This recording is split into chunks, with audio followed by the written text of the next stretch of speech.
자, 오늘 본문을 3장 6절에서 15절까지 잡았는데, 자, 요 단락은 데살로니가 후서를 쓴 바울의 마지막 목적이 담겨 있는 단락이죠. 크게 이제 세 개의 단락이 데살로니가 후서에 있습니다. 첫 번째 단락은 고난에 관한 문제를 다루기 위해서 썼고요. 두 번째는 종말론 이단에 관한 문제를 다루고 있고, 마지막 세 번째는 게으름과 나태에 관한 이야기를 쓰고 있는데, 오늘 6절부터 15절까지가 이제 그와 관련된 내용이고요. 3장 1절부터 5절을 저희가 살펴보지 않았는데, 이 3장 1절부터 5절까지는 그 앞에 있는 2장에 있는 종말론 이단과 관련된 본문입니다. 그래서 3장 1절에 보시면 끝으로라고 되어 있어요. 이 끝으로란 말 때문에 이제 편지가 끝나나 보다라고 생각을 할 수가 있지만, 두 번째 주제가 끝난다는 말입니다. 그리고 이제 마지막 세 번째 주제가 3장 6절에서 15절까지 진행되기 때문에 3장 1절에 나오는 끝으로는 두 번째 주제인 종말론 이단에 관한 이야기를 이제 마무리하면서 요 단어를 썼고, 그 안에 몇 가지 이야기를 하고 있지만 설교 스케줄로 인해서 저희가 다음 주에 금요기도를 못 합니다. 여기서 결혼식이 있어서 다음 주 금요기도회를 못 하는 관계로 3장 1절부터 5절을 스킵하고 이제 마지막 단락을 이제 보려고 합니다. 자, 이 단락에서 바울은 나태와 게으름에 관해서 이야기를 하고 있는데, 이 나태와 게으름은 데살로니가 후서를 쓴 중요한 이유이기도 하지만 앞에 이미 언급한 종말론 이단의 가르침과 연결되어 있습니다. 제가 몇 번 이제 설교 시간에 말씀을 드렸지만, 교인들 중에 나태해져서 게을러져서 일하지 않는 사람들이 생겨난 거예요. 그리고 여기 보면 이제 조용히 일하여 자기 양식을 먹으라. 그러니까 내가 일한 것을 가지고 내가 먹어야 되는데 나는 일하지 않고 다른 사람이 일한 것을 먹는 사람들이 생겨났다고 하는 거죠. 이제 게을러졌고 나태해졌기 때문인데, 이렇게 된 가장 중요한 이유가 뭐냐면 2장에서 언급하고 있는 종말론 이단 때문입니다. 그 종말론 이단의 가르침을 따르고 있기 때문에 현재 삶의 중요성을 잘 모르는 거죠. 현재 우리에게 주어진 이 삶에 최선을 다하는 것이 그리스도인의 삶이고, 종말을 준비하는 가장 바른 방법이라고 하는 것을 모르는 겁니다. 이것이 바울에게서 온 복음이고 바울이 가르쳐 준 건데, 교회 안에 있는 종말론 이단들의 가르침에 넘어간 사람들은 지금의 삶이 중요한 게 아니고 예수 그리스도가 곧 나타나실 건데 그 나타나심의 현상에 집중해야 된다. 지금 우리의 삶은 중요한 게 아니다. 이렇게 가르쳤고, 이제 그 가르침을 따르면서 이제 삶이 무너졌고 현재의 삶에 큰 의미를 두지 않으면서 게으르고 나태한 사람들이 생겨난 거죠. 그래서 이 세 번째 주제는 두 번째 주제에 연결되어 있는데, 두 번째 주제, 이 종말론에 대한 잘못된 이해가 데살로니가 교회의 교인들의 삶과 신앙을 무너뜨리고 있습니다. 이게 우리한테 굉장히 중요한 문제입니다. 잘못된 신앙에 대한 지식은 신앙도 망가뜨리고 삶도 망가뜨립니다.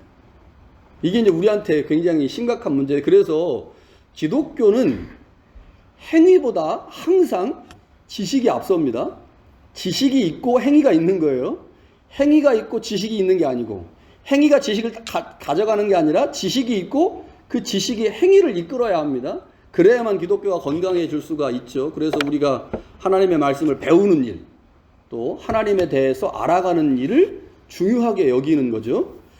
자, 이 단락에서 바울이 이제 게으름을 경고하는데 6절에 이렇게 말합니다. 게으르게 행하고 바울에게서 받은 전통을 행하지 않는 자들을 떠나라. 여기 바울에게서 받은 전통, 이렇게 얘기를 합니다. 우리 지난주에 본 말씀이죠. 전승이라고 제가 번역하면 좋겠다라는 얘기를 했잖아요.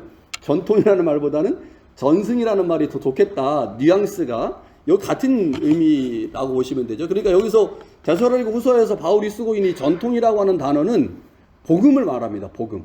바울이 받은 복음. 그런데 바울이 그리스도의 계시를 통해서 받은 복음도 있지만, 어떤 복음은 교회로부터 받은 복음이에요. 그래서 교회로부터 받은 복음을 내가 교회로부터 물려받았다 라고 하면서 그때 쓰는 단어가 전통, 전승이라는 단어이기 때문에 바울이 받은 복음을 자기가 가지고 있다가 데살로니가 교회에게 전해줬고, 그 복음을 말할 때 이 전통이라는 단어를 쓴다고 그랬죠. 그런데 6절의 번역을 우리말 성경은 게으르게 행하고 바울에게서 받은 전통을 행하지 않는 자들 이렇게 번역을 했는데, 제가 설교 시간에 몇 번 말씀드렸지만 헬라어 접속사는 딱 하나밖에 없어요. 카이라고 하는 접속사밖에 없습니다. 그래서 카이라고 하는 접속사를 그리고, 그러나, 그런데, 그래서 막 마음대로 번역을 해요. 그 중에 하나의 번역이 동격의 번역입니다. 즉이라고 하는 번역으로 번역할 수 있는데, 우리말 성경을 번역할 때 이 카이를 말하자면, 다시 말하면 즉 이렇게 번역한 게 거의 없습니다. 다 그리고로 번역을 했어요. 거의 대부분 다. 그러다 보니까 이제 본문을 읽다 보면 약간 어색한 부분들이 있는데, 여기도 마찬가지예요. 게으르게 행하고, 그리고로 번역했죠. 바울에게서 받은 전통을 행하는 자들 이렇게 돼 있단 말이에요. 그런데 이거를 다른 식으로 카이를 번역하면 이렇게 번역할 수 있어요.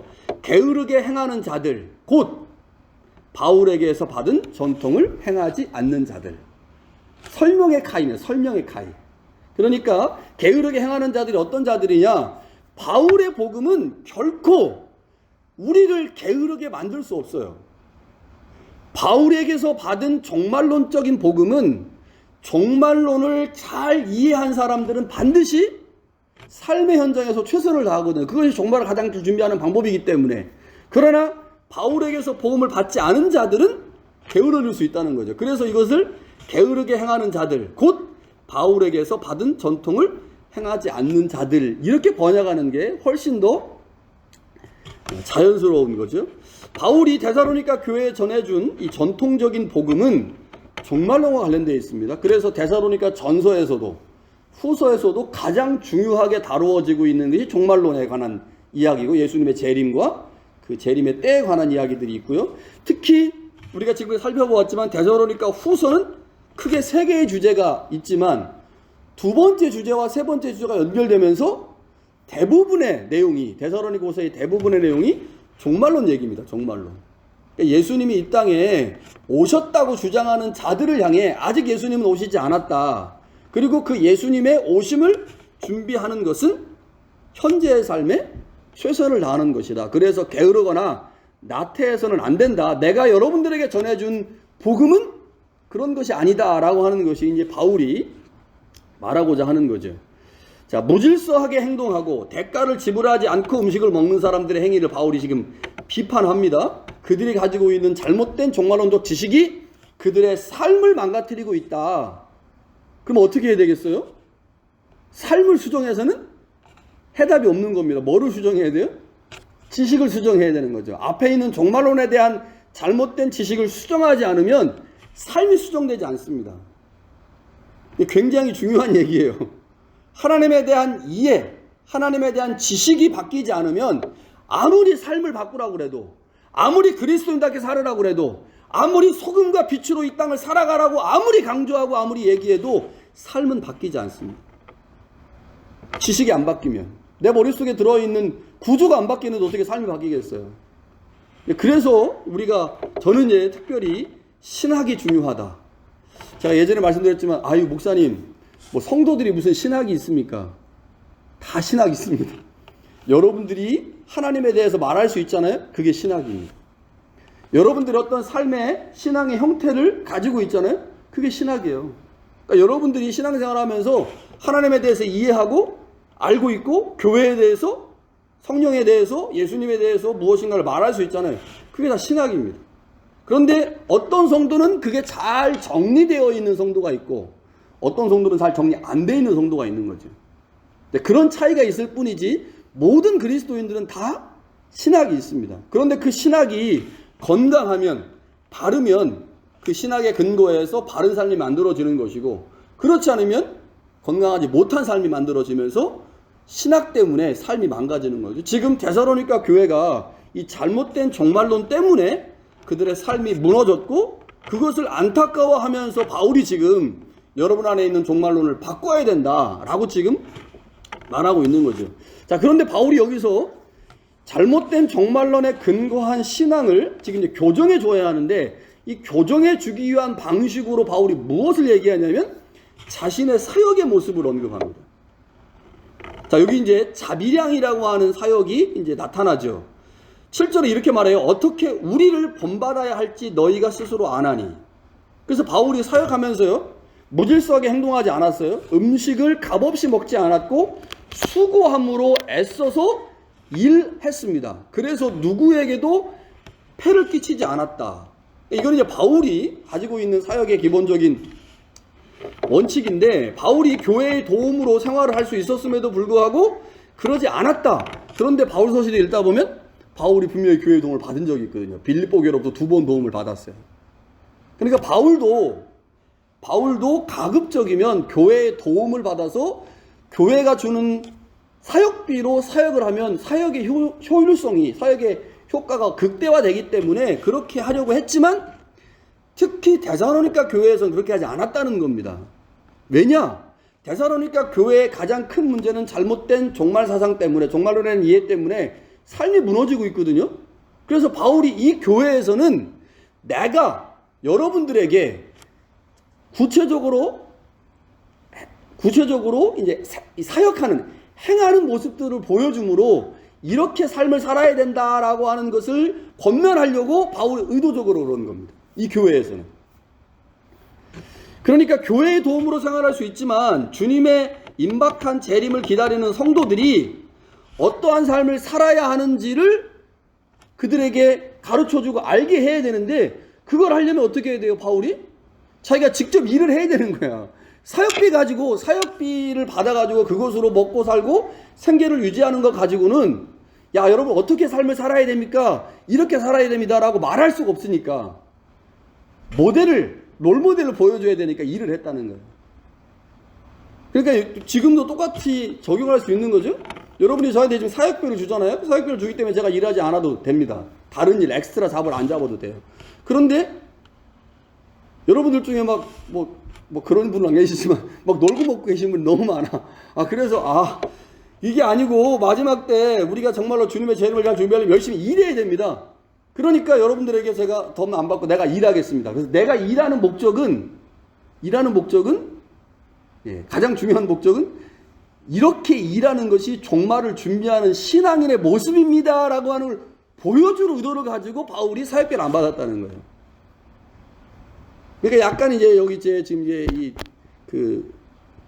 자비랑 선교하고 약간 포인트가 원래 의도했던 포인트와 조금 달라질 수 있겠지만, 바울이 일하는 모습을 보여주기 위해서, 종말의 그리스도인들이 주님의 임박한 재림을 기다리는 자의 삶이 무엇인지를 보여주기 위해서 바울이 일부러 일했다고 하는 거죠.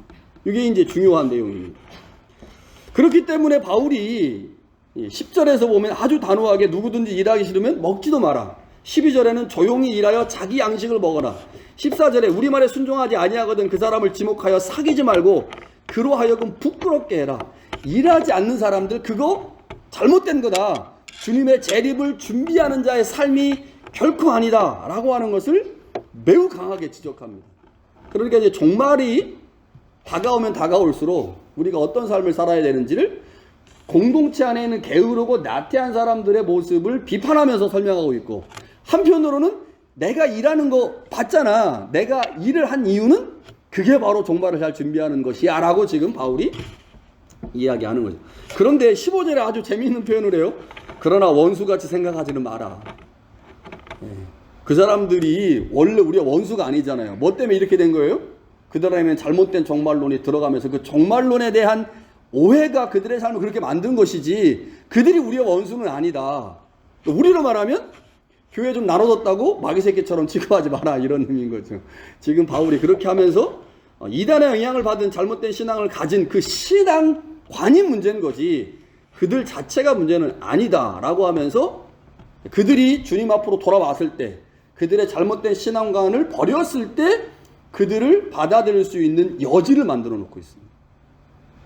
여러분, 여지를 안 만들어 놓으면 힘들어요. 절대 이런 말씀 안 됩니다. 사실은 절대가 어디 있어요. 지금 절대 안 할 것 같죠? 절대 안 할 것 같지만 조금 지나보면 그냥 그거 하고 있어요. 그러면 내가 조금 막 이상해, 우스워지잖아요. 나 절대 그럴 일 없을 거라고. 근데 하거든. 절대 그런 말씀 안 됩니다. 절대라는 말. 그러니까 바울이 지금 공동체 안에 문제를 일으키는 사람들이 있고 그들을 멀리하라. 그들을 뭐 가까이 하지 말아라고 말하고 있지만 바울이 이제 그들이 돌아왔을 때를 생각해서 그들을 원수같이는 생각하지 마라라고 여지를 만들어 놓고 있죠. 그런데 13절에 이런 말을 합니다. 너희는 선을 행하다가 낙심하지 말라. 여러분, 공동체 안에서 지금 가장 중요한 선한 일, 생명의 일, 그게 뭡니까? 데살로니가 교회에서는 잘못된 종말론을 가진 사람들을 교회 밖으로 쫓아내는 거죠. 거기서 말하는 이 쫓아낸다고 하는 이 사람들은 그러한 것들을 가르치는 이단들을 말하는 거죠. 교회 공동체 구성원들이라기보다는. 그러니까 교회 안에 들어와서 이단 사상을 가르치고 이단 사상을 퍼뜨리는 자들, 그들을 대항해서 공동체를 세워야 되고 잘못된 종말론을 수정해서 주님이 원하시는 바른 종말론을 지금 가르치고 전해야 되잖아요. 이 일이 사실은 만만치가 않은 거죠. 그래서 바울이 그 선한 일, 교회를 세우는 일, 복음을 위해서 바르게 행동하는 일이 분명 쉽지 않다. 그러나 그 일이 값진 일이니 결코 낙심하지 마라 라고 지금 바울이 말합니다. 여러분, 우리의 신앙의 행위는 하나님에 대한 이해의 결과물입니다. 신앙의 행위는 하나님에 대한 이해의 결과물이에요. 어떤 교회관을 가지고 있느냐에 따라서 그 교회의 모습이 결정됩니다. 어떤 하나님에 대한 이해를 갖고 있느냐에 따라서 그 사람의 신앙관이 결정돼요. 그렇기 때문에 기독교 신앙은 언제나 하나님에 대한 지식에서 출발하죠. 그래서 우리가 가급적이면 부지런히 하나님의 말씀인 성경을 공부하고 연구해야 하는 것이죠. 자, 데살로니가 후서 가장 중요한 단락, 가장 중요한 내용, 2장에 나오는 종말론 문제입니다. 이 문제는 데살로니가 전서를 쓸 당시에도 중요했는데 전설을 통해서 이 문제가 완전히 해결이 안 된 거예요. 그래서 바울이 다시 후서를 썼는데 후서를 쓸 때는 종말론 2단까지 나와서 교회를 아주 어지럽게 했죠. 그래서 바울은 좀 더 단호하게 이 문제를 언급하고 있고 3장밖에 안 되는 짧은 편지이긴 하지만 상당히 많은 분량, 대부분의 분량을 이 종말론 2단과 관련된 내용으로 채우고 있습니다. 종말에 대한 바른 이해는 오늘 우리에게도 굉장히 필요합니다. 종말에 대한 이해가 우리의 삶의 문제를 결정할 수 있기 때문에 그런 거죠. 종말론 문제, 이 잘못된 종말론, 그릇된 종말론 사상이 우리 안에 자리를 잡으면 신앙도 무너지고 삶도 무너집니다. 뭐 이게 굉장히 극단적인 얘기지만 다민선 교회라든지 아니면 여러 다른 종말론 이단들을 통해서 그 종말론에 빠진 사람들의 신앙도 무너질 뿐만 아니라 그들의 삶이 무너지는 걸 우리가 보지 않습니까?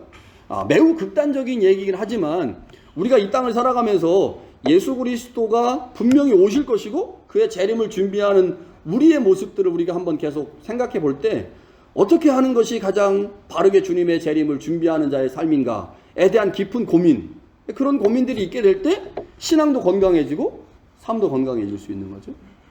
바른 신학이 삶을 이끌어간다. 바른 신학이 우리의 신앙을 건강하게 만들고 삶을 건강하게 만든다 라고 하는 것을 보여주는 책, 그게 바로 데살로니가 후서입니다. 특별히 종말론의 문제를 가지고 그 당시 가장 중요했던 종말론의 문제를 가지고 교회를 어떻게 세워야 되는지를 말씀하는 책이 이 데살로니가 후서죠. 틈틈이 책을 읽으시고 이 책을 통해서 하나님이 주시는 음성들을 더 깊이 이해할 수 있기를 간절히 축원합니다.